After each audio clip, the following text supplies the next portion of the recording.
And welcome to Lines on Design. I'm really excited today. We are here at Ferguson. My friend Debbie Galloway has joined us. She's an expert in lighting and plumbing and kitchens, and we thought we'd do something different today. Our show is going to be really about multi-generational living and how to combine psychology and design at any age. What we're going to be talking about is ADA compliance and universal design. And we're going to show you three things that we think are great for any age. We were just talking before, Deb, and thank you so much for joining us. We were talking before about our aging parents. Yes, we were. And you were saying, talk to me a little bit about why plumbing fixtures, toilets, bathing are so important as we get older, and what we really need to pay attention to. Right. Like this is one of our walk-in baths. Okay. Okay. The reason this is important, there are still a lot of elderly people or even individuals that are disabled. Okay. That still love to take a bath. Exactly. They love the comfort of the bath. They may have muscular issues. They like to soak in a bath. This still allows them to have that flexibility. I want to see how does it work? Okay, I'm gonna, let me get in. I really want to get, I stole your tape measure too, and I really want to, I'll tell you what I'd like to know. Universal design is really what is the ADA compliance piece of all that? The government established ADA, American Disability Act. Okay. And that is so that anyone disabled can live comfortably, can have items, products that meet their needs. And I know you and I talked about from a commercial point of view, you need to be able to go into a store, you need to be able to go into a restaurant and go to the bathroom and things like that very comfortably. And you said for you here at Ferguson, commercial projects, you have to meet code with ADA compliance. To pass code, you have to have comfort height toilets, you have to have so much width for wheelchairs. Even for our bathroom here at Ferguson, you have to be able to have a wheelchair to go up to the sink and faucets that have levers that you could turn on. Oh, that makes sense. Faucets off and on. And for me, from a design point of view, universal design simply means that whether I'm talking to empty nesters, whether I'm talking to families with young kids, or whether I'm talking to, like we said, the sandwich generation, moms and dads who are aging, we want that to be done as comfortably as possible in your own home. We really do. So how does something like that work? Something like this bathtub? Something like this tub. Okay. This tub, most homes now have a 60 by 30 regular tub, whether it's cast iron or fiberglass. Okay. How big is this? This is actually 60 by 30. This fits right into a remodel situation. Okay. So the beauty of it is you don't have the big expense of tearing out the whole bathroom. All right. It used to be when you wanted to do something like this, it would cost you $10,000. Now you could basically pull out that old fiberglass or pull out the old cast iron. Okay. And just slide this in, do a little bit of towel work. And you're set. Voila, you have a tub. It's really big. And has the little jets in the back, and for your ankles and your legs, and for your feet. A lot of people have foot problems, and you can put your foot down on those little. Oh, I see, on these little guys. And it squirts out water and we've it's a got hydrotherapy. And we were talking about you can handheld, you can wash your hair. It really allows you to be completely independent, which I think is really cool. We're going to walk across right now, and are we going to look at grab bars or are we going to look at toilets? Right now we're going to look at some comfort height toilets. Okay. And then we're going to look at some stylish grab bars. Walking over here, I've seen so many interesting things, but today we're specifically talking about universal design, ADA compliance, and really creating a multi-generational home. We're here in front of the ubiquitous toilet, and we're going to talk a little bit about why it's so important to have an ADA compliant toilet these days, because it is.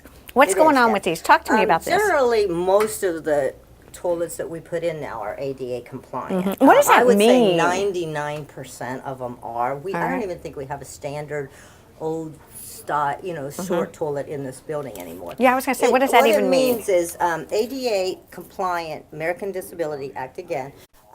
It is a 17-inch high toilet, 17 to 18 inches. Isn't that the same versus as the old 15? Okay. It's better on your knees and on your back and on your ankles. It's easier. It's the same height as a kitchen chair, a dining room chair. That's the misconception right now. Everybody thinks ADA, it's for the elderly. It's not. Okay. If you're sitting on a kitchen chair, you should be sitting on So it doesn't matter if I'm comfort height toilet. toilets. That's the better term for it. And it comfort doesn't height. matter if I'm 5 feet, if I'm 6 feet, the higher the better. It doesn't matter if you are 10 years old. If Okay. you're sitting in a kitchen chair, you can sit on. You might as well. They're no more money. You're spending maybe $20, $15, $20 more in Okay. expense. You might as well put the better height toilet in your house. You know now. what I'm surprised at? They're really pretty. This is a roll. yeah, this is a beautiful toilet. And it seems like I can't really see. Yeah, this is an exclusive design for Ferguson. Ferguson has a lot of companies that make things just for them that you cannot Okay. buy in the big box stores or anywhere else. Okay. So this one is concealed traps, and so many people like that, especially women that clean their own toilets, because they don't have to get in there with rags and clean around all the pipes and things. They can just go in there and clean it up, and it's pretty. It's really a solid piece is. of china, Well- and it's a beautiful toilet, and they're not any more expensive. Okay, and that's what's good to know. And speaking of cleaning, I'm looking over here at this sink and talking about universal design. The lever to me is a really interesting concept, if you will. Yes, most of our faucets, well, the majority of faucets we sell now are lever. It, again, is ADA compliant. Talk to me a little bit, if you will, about the lever, because I see them everywhere now. Universal design? Yes, a lever is the most preferred faucet Okay. that most people buy because it is easier to operate. It again is ADA compliant, and as you get older, your hands sometimes have arthritis. Yep. And a lever is so much easier to turn. The cross handles, though they are the original low country look, yeah, and a lot exactly. of people like it, they're just not as functional. They're harder to clean around. Okay. And you have to really grip them. The lever is our most popular and probably will always remain our most popular design. A little design, real quick. I know we're talking about universal design. Is there any difference between stainless, brushed nickel, oil rub bronze? Are you seeing a trend these days? The trend that we are seeing, and these are in our really high-end homes right now, is chrome. Oh, isn't that And interesting? the reason being is Okay. it's easiest to take care of. Okay. You can spray bleach on it. You can spray anything on chrome. It will last 100 years if it's a good chrome, and it'll remain like this. So again, we're still talking about universal design, designing Easy. with health and wellness in mind.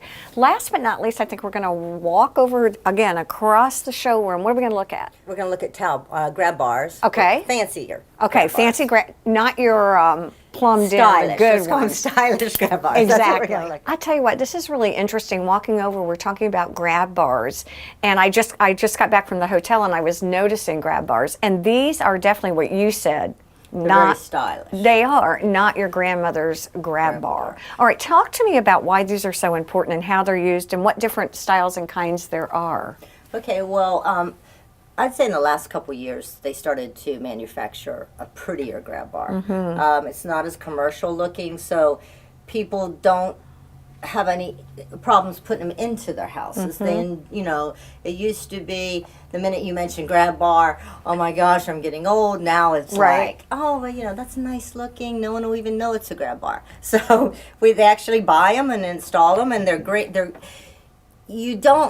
time you need a grab bar is you can't plan for a grab bar. The Okay. time you need it is when you go to slip and fall. You better have it. And we It's just too late after you fall. Well, exactly. It's when you fall. And You we need it. talked about people will grab onto their handheld shower rod, and you said that's a big no-no. That's dangerous. So many a person has been injured because the handheld bars do not hold a body. They do not hold 200 pounds. They do not hold 150 pounds. They're just meant to hold a hand shower.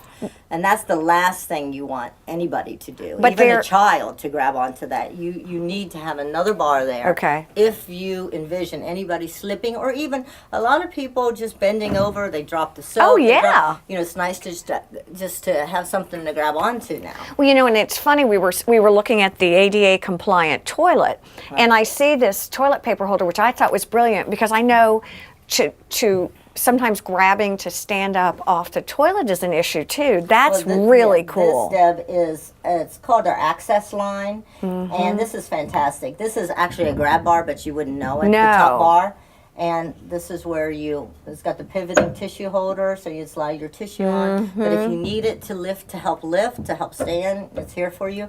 The same with their towel bars, and the Brilliant. same with the corner shelf for your shampoos and soaps for the showers. I mean, this is a really great line right Deb, now. how do I know where to put these? Well, you kind of got to go over that with your remodeler or your architect. I find the best thing is the person using that bathroom needs to sit there or stand there and Literally. and watch where they grab. Well, if you say they go to grab the wall, like my father grabs the wall Okay. when he gets in the tub, then we knew that's where it you want is. the grab bar. It's kind of a habit, Okay. to see where your parents or where the elderly grab. Because the if that walls. is what they do, that is what's going to. That's where that's their instinct. You want to put the grab bar where you think instinctually they will grab. Well, I really appreciate this today. It's been amazing. Again, talking about universal design, multi-generational living. Deb, thank you so much. Thank you, Deb. Stay with us. We're going to be right back here on Lines on Design. We're actually going to go to the Cypress and walk through a unit and look at some practical applications of universal design. Stay with us. What I hope is the takeaway from this segment of Lines on Design is simply multi-generational living and creating a home environment for absolutely anyone at any age.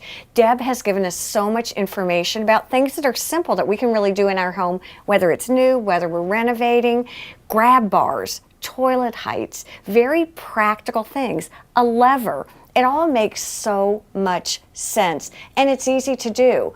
Once again, what I do want to say is when you're talking about creating an ADA compliant or universally designed home, and you go to somewhere like Ferguson, give yourself some time. Make sure that you call for an appointment, because you really do want to understand why you're doing what you're doing.